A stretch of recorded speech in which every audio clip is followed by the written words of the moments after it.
குழந்தைங்க சாப்பிடுறதெல்லாம் வாங்கி வாங்கி சாப்பிட்டே இருக்கீங்க. டேய் அப்ப எனக்கு பசிக்கும்ல, நான் என்ன பண்றது? உங்களுக்கு பசிக்கும்னா வீட்ல இருந்து எடுத்துட்டு வந்து சாப்பிடலாமா? அப்பா உனக்கு தான் வாங்கி தராரு, எனக்கு எதுவுமே வாங்கி தர மாட்டாரு. வாங்கிட்டு வந்தா நீங்க பாசமா கேட்டா தானே வாங்கிட்டு வருவாரு. நீ எப்படி கேட்ப அப்பா கிட்ட? பாப்பா எனக்கு காணு வாங்கி தரண்டப்பா, ப்ளீஸ்ப்பா எனக்கு பசிக்குதுப்பான்னு அப்படி சொன்னா அப்படியே டக்குன்னு ஓடி போய் வாங்கிட்டு வந்துருவாரு. நீ கேட்டா டக்குன்னு ஓடி போய் வாங்கிட்டு வராரு, அதே நான் கேட்டா மட்டும் வாங்கிட்டு வர மாட்டாரு. நீங்க எப்படி தெரியுமா கேக்குறீங்க? ஏங்க அது வேணுங்க அப்படின்னு கேட்டா அப்பா எப்படி வாங்கிட்டு வருவாரு? மா மா நீங்க செல்ல குட்டி புச்சி குட்டி வாங்கடா இது வாங்கிட்டாடா அப்படின்னு சொன்னாதான் அப்பா வாங்கிட்டு வரும். நீ அப்படியே பாசமா சொல்லணும்.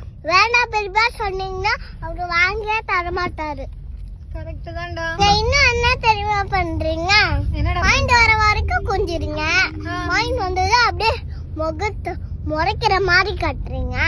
அப்படியாடா காட்டுறேன்? என் மூஞ்சி அப்படியா இருக்கு? ஆமா பயமா இருக்குன்னா அப்பா பயப்பட மாட்டாரா?